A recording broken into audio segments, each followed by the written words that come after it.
Welcome to Sports Talk with the Cowboy. Welcome and thanks for riding with the Cowboy. Well, we got some news out of One Buck Place on a special team coordinator. Danny Smith that we hired from the Pittsburgh Steelers. He was there 14 years. He was a great coach up there with Mike Tomlin. Mike Tomlin resigned, as you know, the Steelers head coach.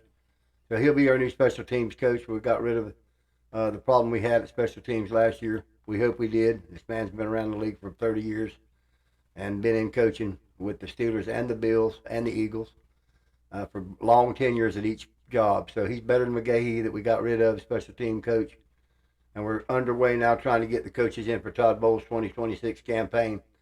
We're having difficulty with the offensive coordinator position, even though the media will tell you that they're just interviewing a lot of people. Some of them don't want the job, even though they're interviewing. Maybe it's the pay, maybe it's the circumstances, or maybe it's just exactly they have other options. A lot of coaches being hired with 10 head coaching jobs open. Now there's only 6. 4 has been filled. The Dolphins has filled theirs. The New York Giants has filled theirs. The Atlanta Falcons has filled theirs, and the Tennessee Titans yesterday filled theirs. So there's 6 more head coaches. They got to bring 20 coaches along with them. So there's a lot of these coaches out there just going like free agents, which we'll be getting into with the NFL in middle of March. And so there's a lot of things going, a lot of moving parts. Right now we're down to 2 real second interview people, and Brian Callahan, the ex-Tennessee Titan, ex-Cincinnati Bengal offensive coordinator, and Zach Robinson, the ex-quarterback coach of the Los Angeles Rams and the ex-offensive coordinator of the Atlanta Falcons, who was let go after Raheem Morris got fired at the end of this year. So those are our 2 candidates that I believe will be the new offensive coordinator, and I do believe in the 24 hours we'll know who that is, because all the other coaches that we wanted or have went somewhere else withdrew their name. We haven't called any of the other ones in for a second interview, and these 2 are coming in for face-to-face second interviews. And the first one was pretty thorough, so I think they're going to pull the trigger on one of those 2. So we can get in place our offensive coordinator and start building out the rest of the staff. It's very important. There's a lot of coaches free, and there's a lot of moving parts. So it's a difficult time, and a lot of things are going on over at One Buck Place, even though the season is officially over, as you know. And we did do a good job on the special team coordinator. He will be a good special team coordinator. His history says he is a very solid defensive coordinator, and we can hope he can be a little bit worse than McGahee, but McGahee's was terrible. That special teams was atrocious, and when he walks in the door, it'll have changed just because of his reputation. He is one of the top 3 special team coordinators in all of football, and has been for over 2 decades. So people in the special team business know who he is. They paid a pretty penny for him, and Todd Bowles and Jason Light did a good job and hiring him as a special team coordinator. That's about as good as I can tell you on the coach carousel with the Tampa Bay Buccaneers right now. Next show, we'll tell you who the new offensive coordinator is. I'm saying it's going to be Zach Robinson, because Zach worked with Baker out in L.A. when Baker was out in L.A. before he came to us. And so he has a familiarity with him. Zach Robinson coached in the South, where he would be the offensive coordinator of the Bucs. He was 2 years with the Falcons. The Falcons had a decent offense, even though they didn't go to the playoffs this year. They had 4 straight wins, as we all watched. Would we have liked to got Mike McDaniel of the Dolphins? Absolutely. But as you know, he's taking the job with the Chargers as the offensive coordinator. So that wasn't going to happen. How about Todd Moken? He's in the mix to be the head coach of the Cleveland Browns. In the last 2 there were second interviews. He could get that job at head coach with the Browns. But if they say no to him, he's going to take a flight to New York and be the offensive coordinator for one John Harbaugh that took over the New York Giants. You can bet it, and you will win that bet. So he's out of the running. So we're down to where we are. I personally think Zach Robinson would do the job that we expecting him to do with his background. He's not Liam Cohen, but we'll give him a chance to see what he's got. I know Todd Bowles is going to try to get the best person for the job in all these jobs, but with you have a list of candidates, and this day I have 3 promising candidates, and tomorrow 2 of them got other jobs. You got to move fast. and I think the Bucs have done their due diligence. They went through about 8 prospective offensive coordinators already.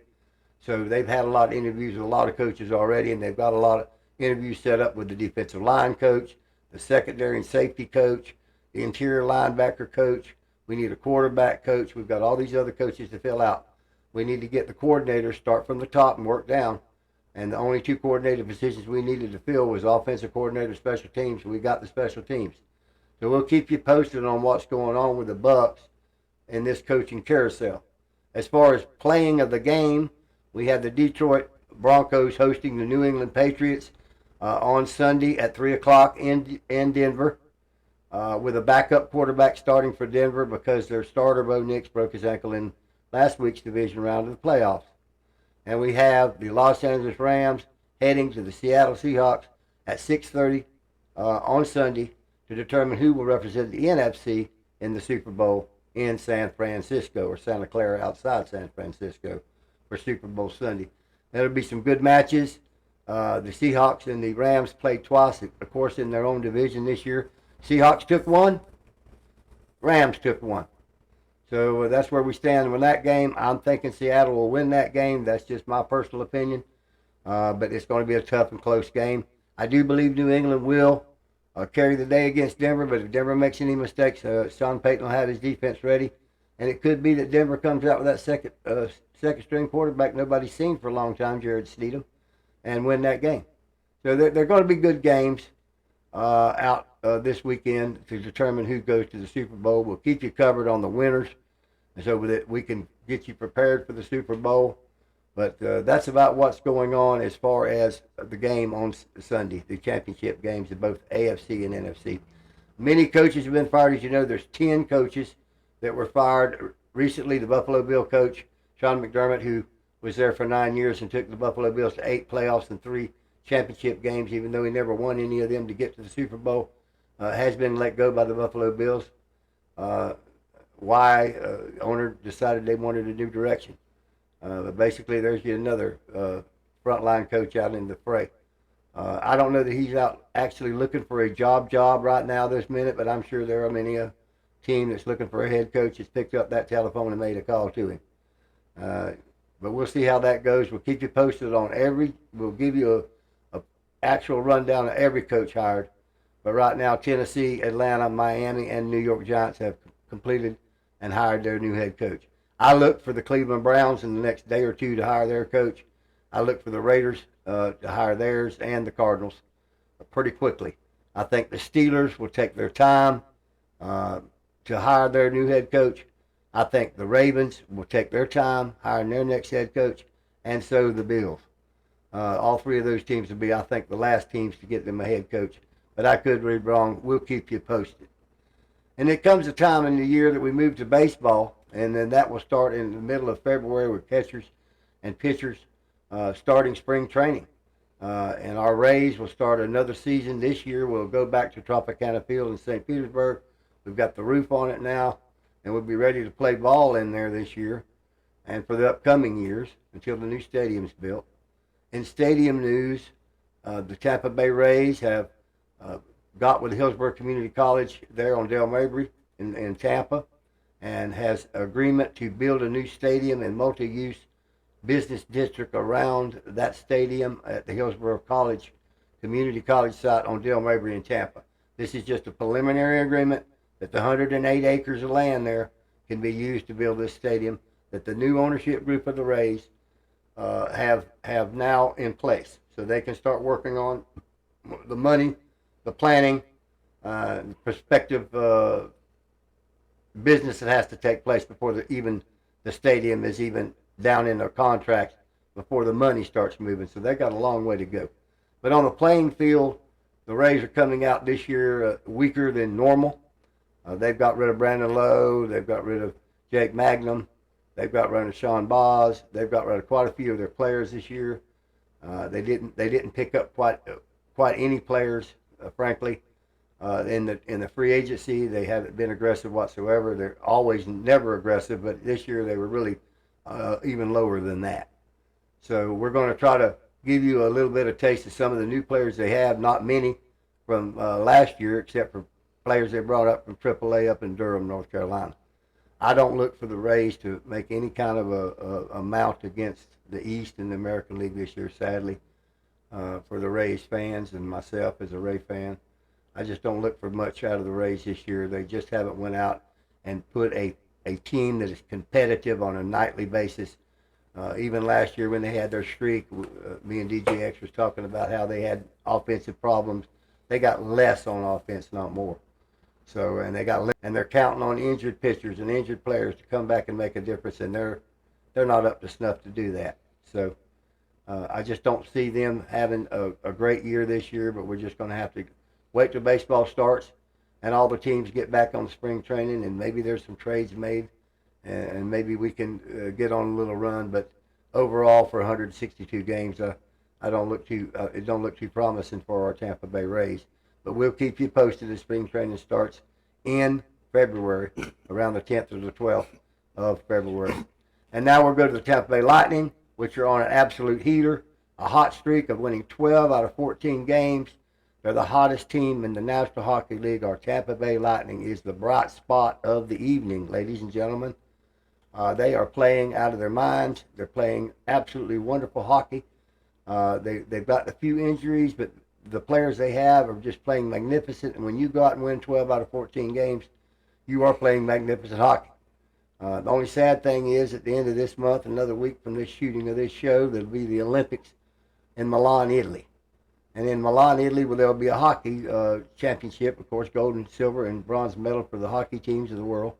And then all the players of the National Hockey League are going to go over there and play. So we're going to suspend play in the National Hockey League for a month. And that month is, I hope we come back and everybody's good, and it's bad when you're on such a hot streak to take a break for a month.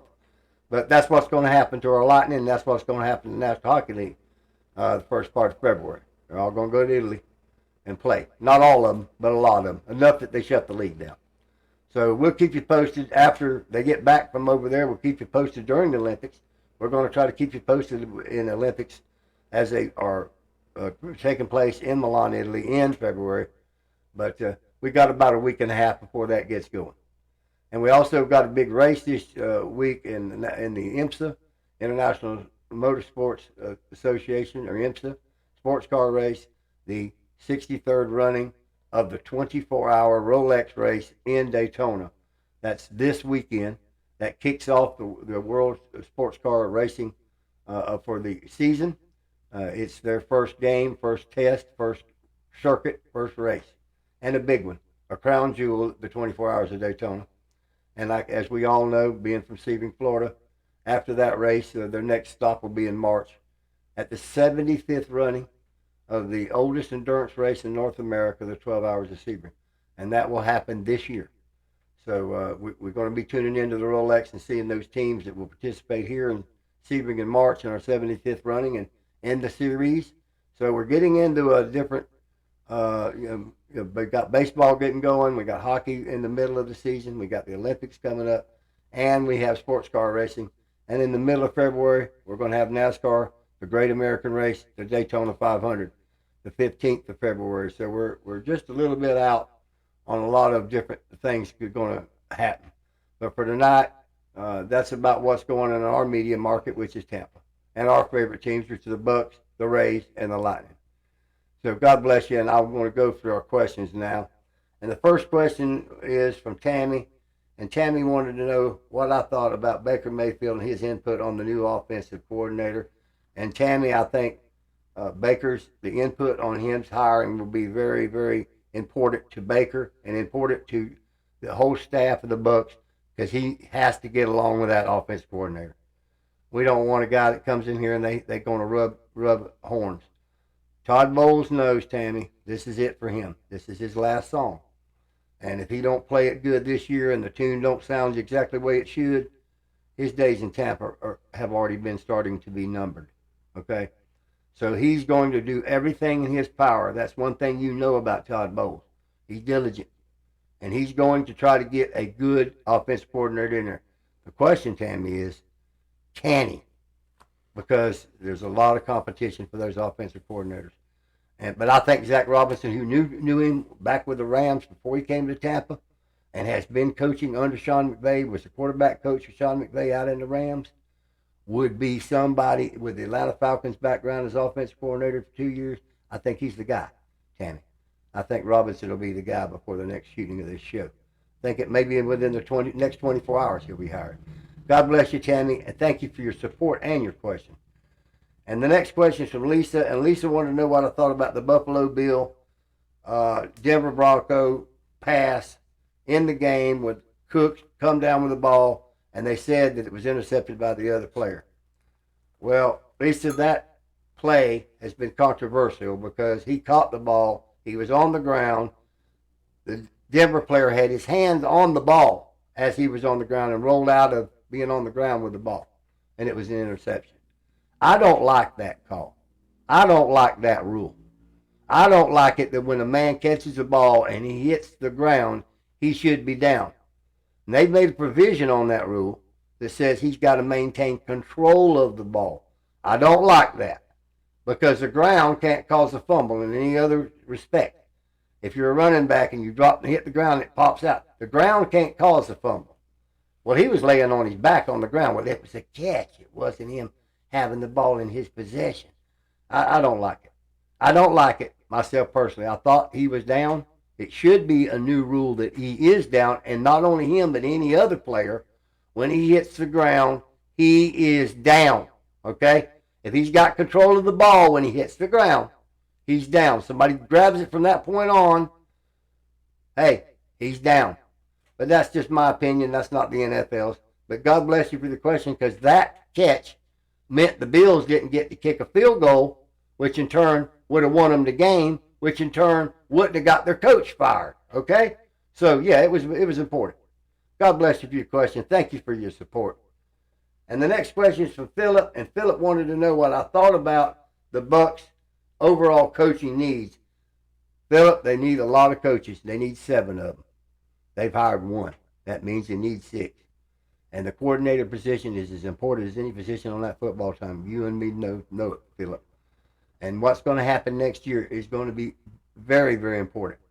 And we need to get a good one. And it's hard to get one that's out here looking for a head coaching job. And you're trying to offer him an offensive coordinator job, which ain't the head coach.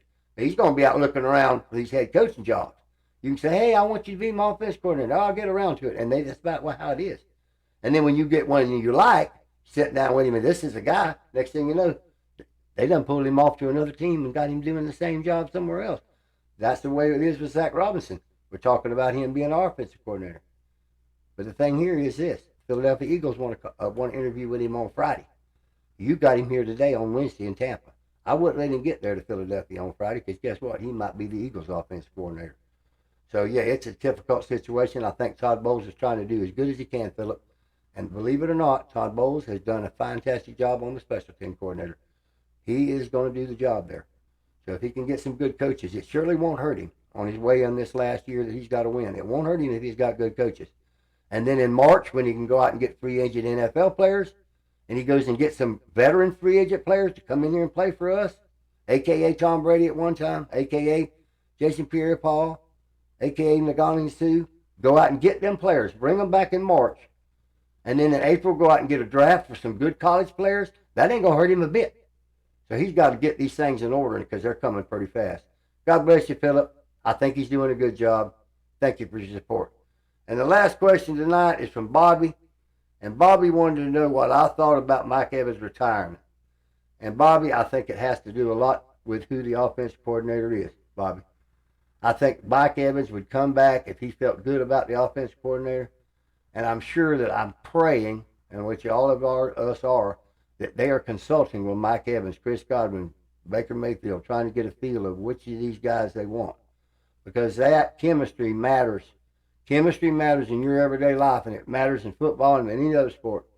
Chemistry matters. Good chemistry, good chance of completing the task. Bad chemistry, not so much. So that is important. We see it with the Philadelphia Eagles this year with A.J. Brown. Don't get along with Jalen Hurts. Jalen Hurts don't get along with A.J. Brown. A.J. Brown gets 3 balls thrown to him, he drops every one of them. Okay? And he gets on the sideline and pouts. Jalen Hurts can't understand what he's pouting about. And that kind of turmoil Bobby. Ain't good. So, yeah, I think Mike will come back if he likes the situation. I think he wants to come back for one more year. I know he don't want to go to another team. I know he wants to finish it out in Tampa. He's good enough to finish it out. He's a productive player. He broke his collarbone. He missed 6 or 7 games this year. And that would, it would give him a little bit more, I think he's got a couple years left in him, frankly, Bobby. I think he's got a couple years left in him. But it all depends. He's not going to go into a system he's got to relearn, and a coach he can't get along with, or a coordinator that's not going to provide him opportunities to catch passes. He's not going to do it. But we'll just have to see, Bobby. We'll keep you posted on Mike Evans. But for right now, he's still a Buck until after March. And I think the Bucks are going to try to get him, but I hope they're consulting him on that. So I want you all to watch the game this week and enjoy the football match and get prepared for a good Super Bowl out in Santa Clara, California, the first weeks of February. And I want you to do unto others as you'd have them do unto you. And I want you to give a hand out to somebody that needs a hand up and help them.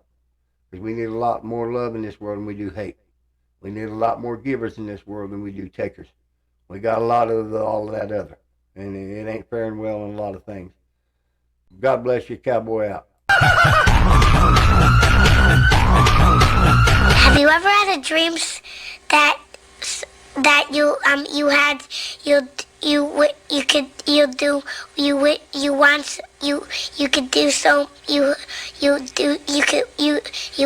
want him to do you so much you could do anything?